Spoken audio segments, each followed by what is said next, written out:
We have to consider, again, that the criminals are constantly monitoring the global landscape for opportunities to attack our societies.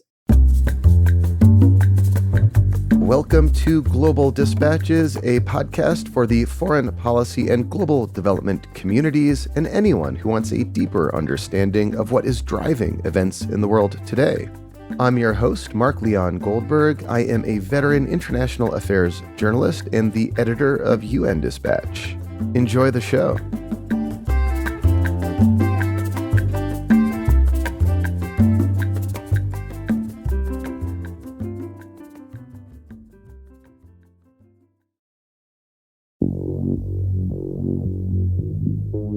Interpol is an international organization with very high name recognition, but few people, even in the foreign policy community, have a decent understanding of how it works.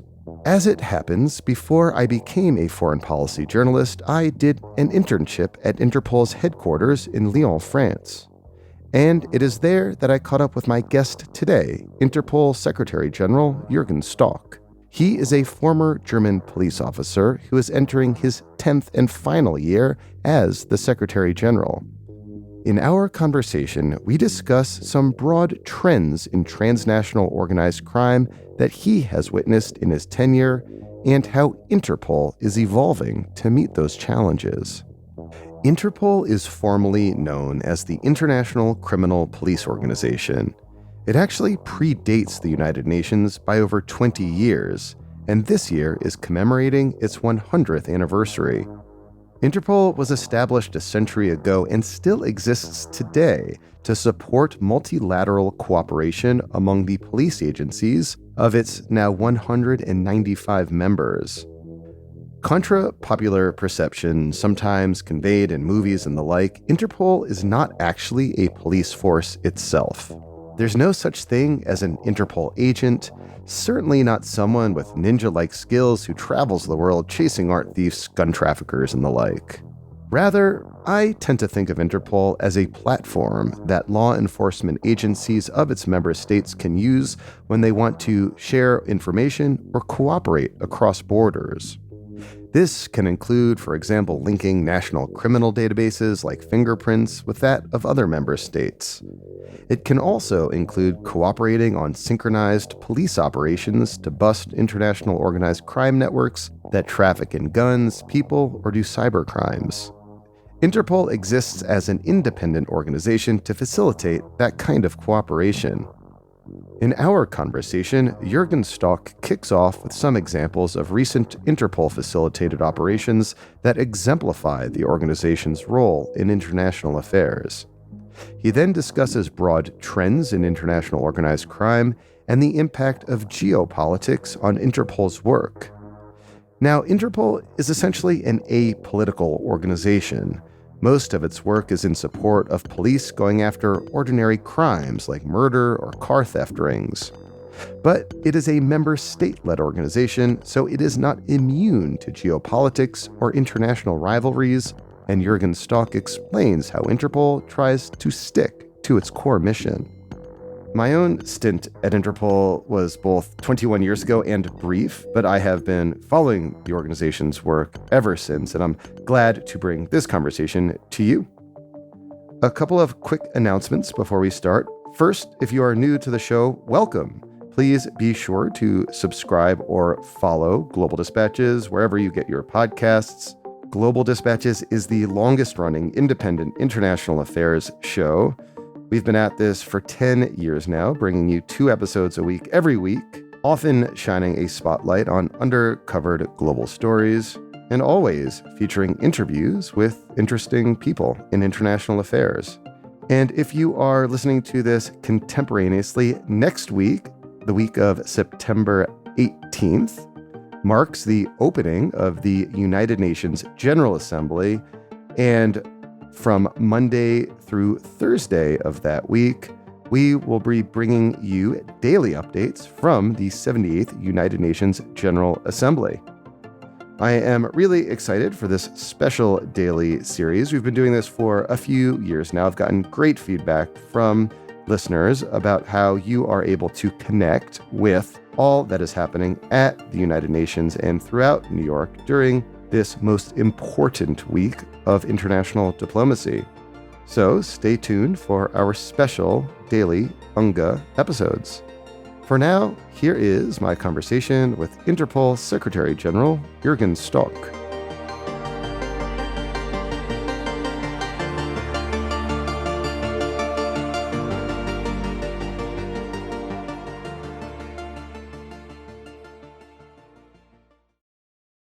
First, thank you for joining me, Mr. Secretary General. Thank you. Interpol is an organization with very high name recognition. Everyone's heard of Interpol, but precious few actually know much about how Interpol actually works.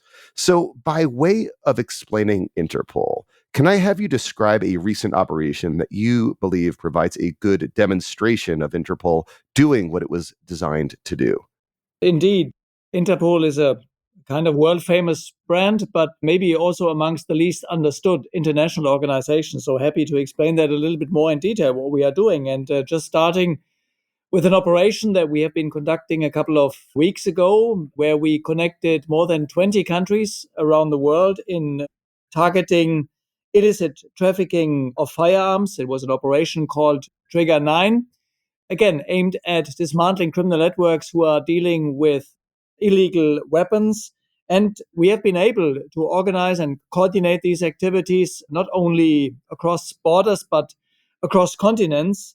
And the interesting thing here was that we have not been able to support member countries in seizing more than 8,000 firearms that were recovered, but also in dismantling activities in regards to drug trafficking. Member countries were able to seize more than 200 tons of drugs, more than 400 tons of precursor substances, which shows the dimension of today's transnational organized crime on the one hand, and the role of Interpol on the other hand in connecting police for a safer world. Our 195 member countries that we are bringing together, we are providing a platform where they can share relevant information. And as you know, Interpol this year is celebrating its centenary, 100 years of Interpol. And this basic mission of the organization, connecting police and providing a safe and secure platform for collaboration, has not been changing. Of course, we know the world has been changing a lot since 2023, but the basic mission of Interpol is still the same. And perhaps in a time of globalization, also of crime, that mission is more important than ever.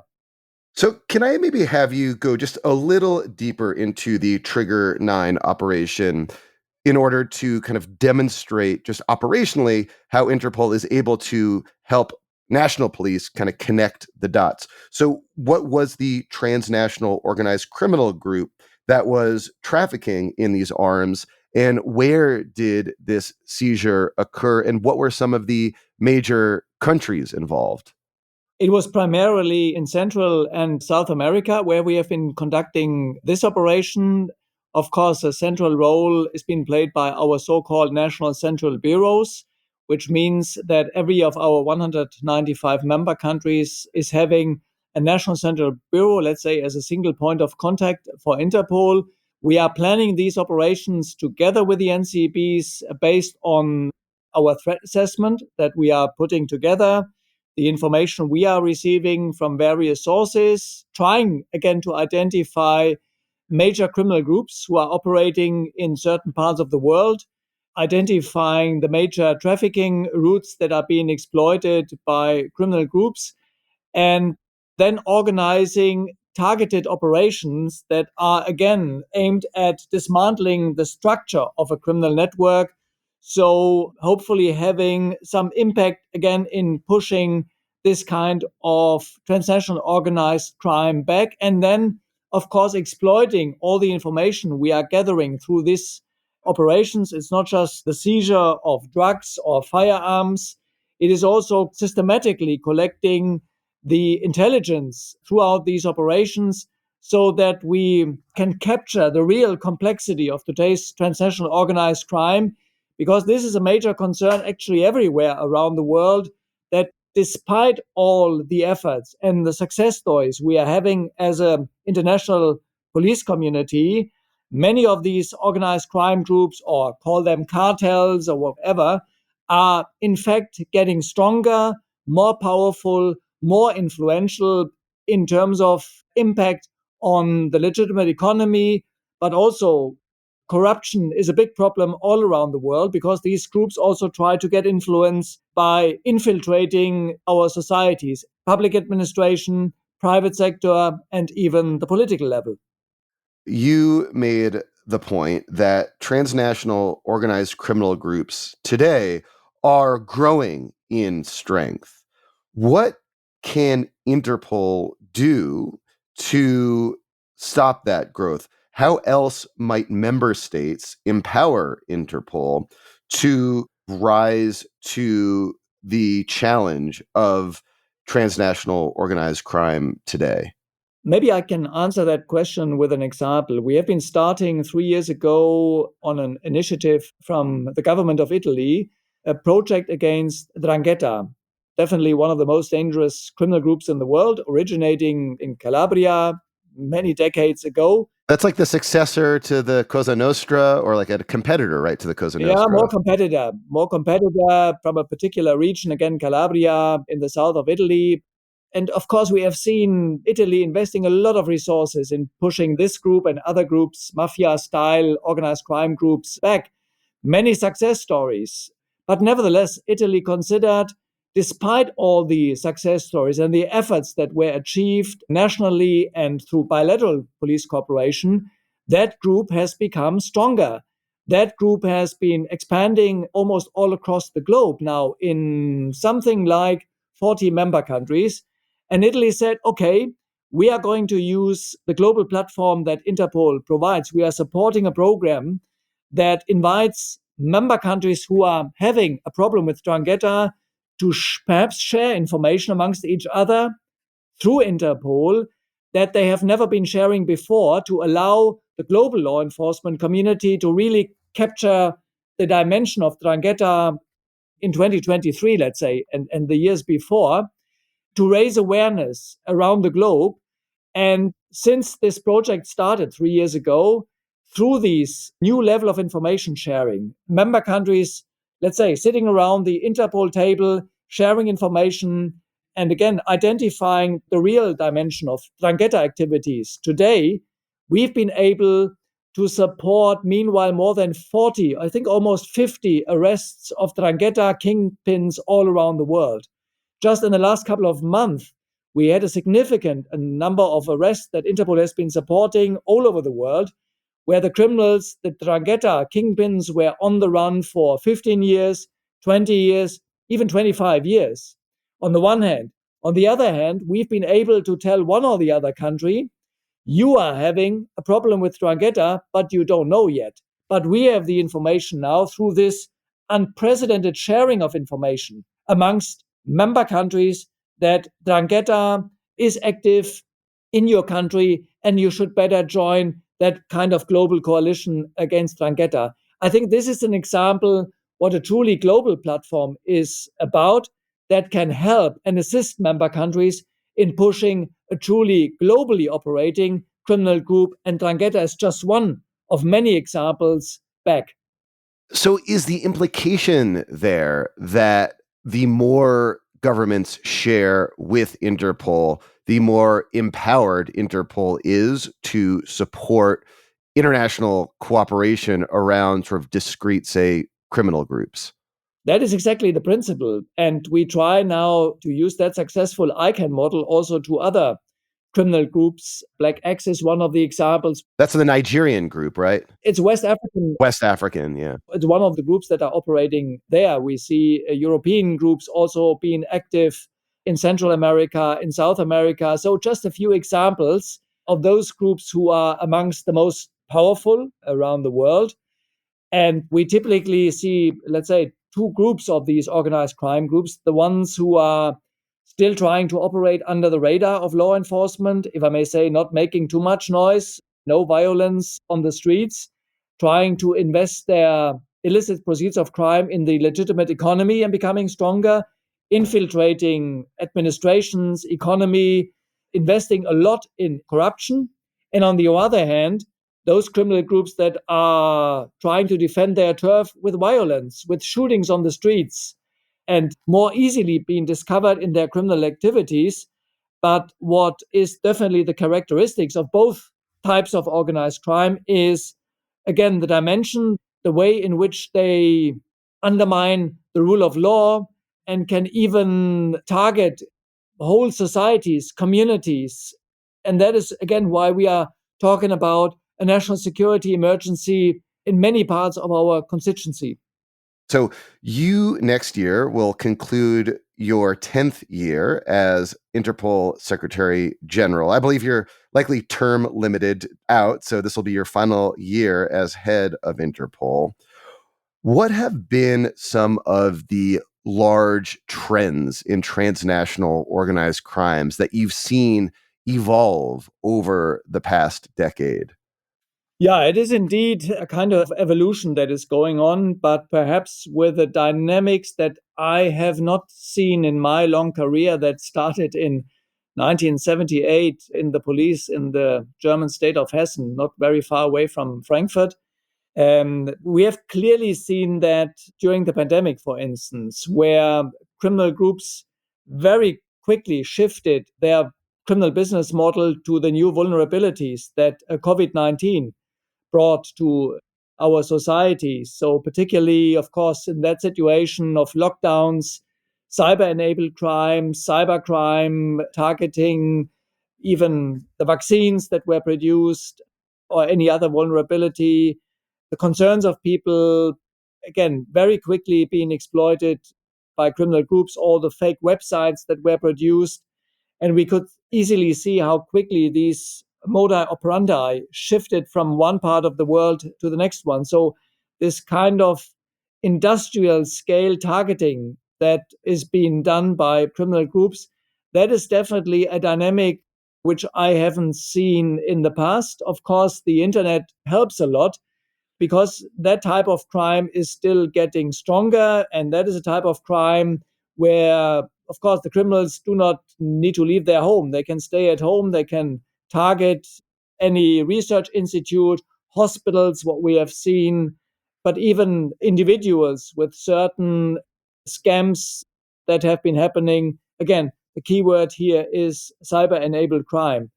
On the other hand, international terrorism, unfortunately, is still an issue. And of course, some of the risk factors related to difficult situations in countries around the world, economically difficult, climate change, poverty, energy, other crises are stimulating opportunities for criminals. And that is what we clearly see, that every crisis situation that we are discussing at a global level is being considered by criminals an opportunity to get more, let's say, simply more money. And again, attacking our societies on the one hand, but also becoming more influential on the other hand. So, again, what we are discussing in the context of a crisis for criminals, that is an opportunity, and they are exploiting also every gap we would leave in international police cooperation. And that is why such a unique platform that brings together law enforcement from 195 member countries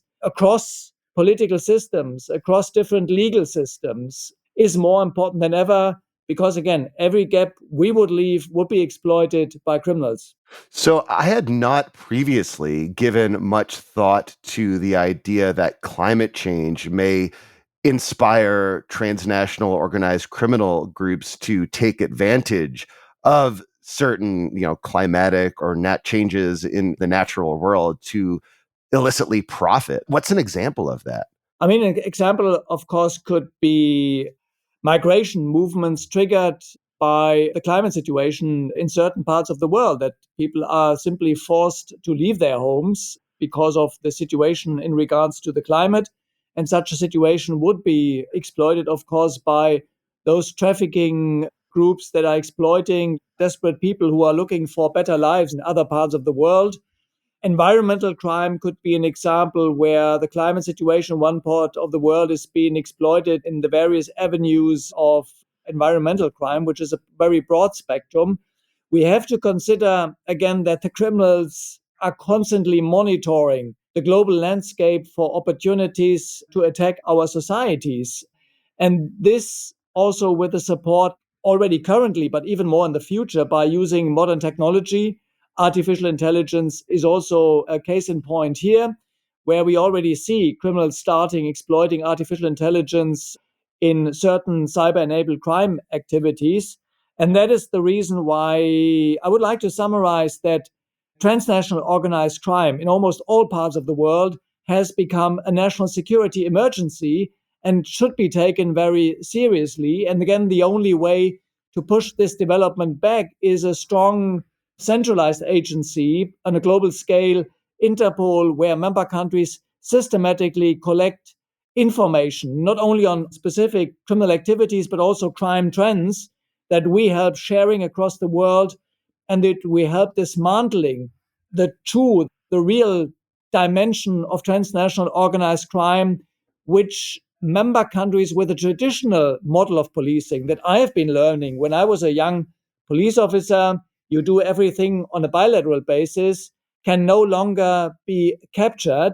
You need to have a platform on national level, on regional level, and of course on global level that helps systematically collecting information on crime trends, on crime patterns, on criminal groups that are operating across not only the borders but across continents, and then to coordinate targeted operations to push these criminal groups back. And that applies for international terrorism, that applies to transnational organized crime, and of course, cybercrime, which is borderless by nature. And of course, in a hyper connected world, the criminals have unprecedented opportunities to attack critical infrastructures, our economies, and even our private computers. So everyone should take cybersecurity, for instance, really seriously. I'm glad that you brought up the global reach of Interpol. As I was preparing for this interview, I was thinking back to my own brief stint as an intern at Interpol headquarters 21 years ago, which in retrospect was a very unique geopolitical moment. It was after the September 11th attacks, but before the US led invasion and occupation of Iraq. Accordingly, there was just a great deal of unity of purpose among countries large and small, and a diverse group of countries to fight terrorism. There was this kind of pervasive sense that we're all on the same side against the threat of non-state actors and terrorists. And that definitely trickled down to international police cooperation. But, 21 years later, today is a very different time. We're in an era of major power competition. How has Interpol experienced this geopolitical shift? Yeah, I mean, it's important that Interpol sticks to its basic principles, if I may say, and they interestingly have not been changing since 1923 when because our organization was set up, the International Criminal Police Commission in Vienna, where the idea also at that time was leave politics aside. We are focusing on what our constitution, even in today's world, calls so-called ordinary law crime. So let's say criminals without a political motivation, those who simply want to make money. That principle actually has not been changing. And perhaps in today's geopolitical situation, it's more important than ever that we stick to these principles, which means Interpol as a technical police to police organization. We are not a political organization. We have Article 3 in our constitution that strictly not only prohibits, but strictly prohibits any activity that could be considered a political one, a religious one, a military one, or a racial one. And the independence of the organization is still a key principle, and strictly applying the rule of law within Interpol, because we have a set of, for instance, strict rules on the exchange of relevant police information. We have strict data protection rules being implemented over the last decades, and strictly applying the rule of law within our organization remains key. That means, of course, we are not in a position and we are not allowed, according to our mandate, we have no mandate to police our member countries, if I may say, what they are doing on a domestic level, what they might do on a bilateral level between each other. But as soon as member countries decide to use the Interpol channels, to use our 19 databases, to use our I-24/7 communication system, to use our analytical capabilities, they have to stick to the rules. And the General Secretariat's role is the oversight to strictly ensure that these principles are being applied to, that everybody is respecting these rules. And I think this is why, even in today's world of some tensions and changes in the geopolitical dynamics, the organization still works and we still facilitate information exchange, even between countries who might have, let's say, diplomatic difficulties or are having no diplomatic ties currently, focusing again on ordinary law crime. I mean, are you seeing any changes in requests to use the Interpol database, say from like Russia? Russia presumably still has an active national central bureau, that Interpol liaison office. Ukraine presumably has still an active national central bureau, that Interpol liaison office. Are you seeing any sort of differences in how countries are willing to share information to prevent, say, adversaries like Russia from accessing that information, even if it's apolitical? It's like a car theft ring, something that you call like an ordinary law crime. Are you seeing those kind of strictures being put on information sharing among national police organizations? Of course, I cannot say that there is no influence on our day-to-day work, that there's no impact on the level of information sharing in case a kind of conflict occurs or there's any other kind of situations. There are, of course, then ups and downs. Again, our role in the General Secretariat primarily is to avoid that any conflict is being used or our tools and services are being used or even abused for political purposes. That is why in 2016, for instance, I implemented a so-called Notice and Diffusion Task Force. One of our most successful instruments we are using, the so-called red notices, are well known. And part of the success of this instrument, why it helps every single year to arrest thousands of criminals around the world, ordinary law criminals, murderers, drug traffickers, those who are exploiting children, abusing children, is that we strictly enforce the rule of not using these tools for political purposes. And of course, here we are investing a lot of resources to ensure compliance of member countries. We have a commission for the control of Interpol files that is an additional kind of appeals body ensuring compliance of the instruments. And our mandate, according to the Constitution, is again to keep the channels open even between countries in conflict. But it's then up to our member countries to which extent they are using these channels. This is not up to Interpol, because every piece of information that is being transmitted, being processed through Interpol channels, remains in the ownership of the country concerned, the source of the information. And the member country, at the end of the day, decides with whom to share, how intensive to share, which crime areas to share. So there is a kind of shared responsibility.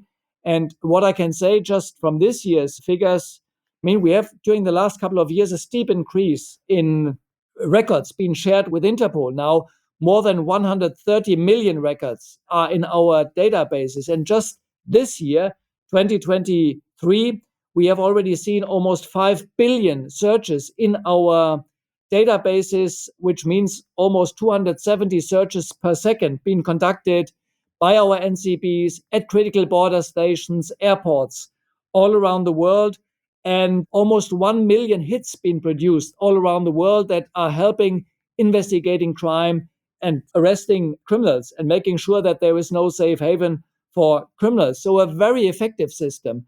Is it perfect? Of course, the answer is no. Of course, we have difficult situations. We have member countries where we see a reduced activity in using our tools and services. But overall, the trend is positive, and that is absolutely required because, as I said earlier, the globalization of crime, there's absolutely no doubt, will continue as well. You mentioned the red notice. I'd like to just have you briefly explain the red notice to those who are unaware. It is arguably the highest profile Interpol product. And you alluded to, in your answer to my previous question, that there have been some accusations over the years that countries have sought to abuse the red notice system in order to pursue political ends, in order to go after sort of political opponents as opposed to, ordinary law criminals, car thieves, and the like. Yeah, I mean, that is exactly why I introduced in 2016 the Notice and Diffusion Task Force, why the organization invested a lot of resources in setting up a strong team that is making sure that every single request that comes in here at the General Secretariat is being carefully checked against our rules and regulations that are providing a clear guideline. I mentioned the overarching principle of Article 3. Article 2 of our Constitution requires us to do everything we do in the spirit of the Universal Declaration of Human Rights. So if there is indication that a certain request for a red notice concerns the freedom of speech, we are not publishing a red notice. We are not publishing a red notice if somebody has been granted a protective status somewhere around the world, for instance, as a refugee. So we also, of course, depend on information that member countries around the world are providing. We are also looking into open source information. We are in contact with NGOs that sometimes are also providing us information, which means we have been setting up throughout the last couple of years a multi-layered system where I would say it's really a robust system that ensures that every single red notice that is being published is compliant with our rules and regulations. And again, I repeat, is it a perfect system? Perfect? Perhaps no system is perfect. I mean, even mistakes happen on a national level in national courts, but the organization has been investing heavily, and this is also being recognized by our member countries, even by NGOs who are saying that was an important investment that Interpol has made. Do we continue looking into our systems where perhaps we see a weak point we need to close? Yes, of course, because at the end of the day, it is the trust in our organization, it's the trust in the compliance of our information, because we know that serious action can be taken at the front lines of policing based on the red notice that is being published. And every case where such action would be taken based on a notice which we consider at the end not compliant is one case too many. Lastly, we're speaking at the 100th anniversary of Interpol. Looking ahead, what do you see as some of the key issues that Interpol will be dealing with in the next several years? We'll see more and more a shift into the cyber domain. Here we are seeing another model of organized crime in today's world. The key word here is cybercrime as a service. You no longer need to be an expert in using these tools. You just approach the underground economy. This is the forum where people just using nicknames, where people offer their criminal services, if I may say, from programming, intrusion, cash out, and all these different parts of the illicit supply chain, if I may say. Very difficult for law enforcement, also because of anonymization tools that are being used, encryption tools that are being used. But we will clearly see that this trend is continuing. Artificial intelligence will provide a new boost by just creating fake identities and all those modus operandi that can be further developed by using artificial intelligence in the future. And on the other hand, of course, we will continuously seeing organized crime groups getting stronger in a very flexible way, being engaged in classical crime. Drug trafficking is still a major source of income. Environmental crime has become a big criminal market all around the world, and other crime areas, financial crime. And we definitely need to get better in going after the illicit procedure of crime. We always say in our speeches, we have to target organized crime where it hurts. This is the money. But unfortunately, as a global law enforcement community, we are far away from being successful. The realistic people are saying maybe 2 or 3% of all the criminal assets are being seized by law enforcement. The more people who have a realistic view say, globally speaking, less than 1% of the illicit proceeds of crime are being confiscated. And if you see the huge amount of money that are being channeled through the global financial system, we definitely have to get better. But again, the way to do that is information. It is again using a global platform like Interpol, and it is strengthening our cooperation with the private sector, because that is where the information sits on a safe legal framework, But that kind of information exchange for law enforcement is absolutely fundamental to become more successful in going after the money that is being made. Mr. Secretary General, thank you so much for your time. It was great to chat. Thank you so much.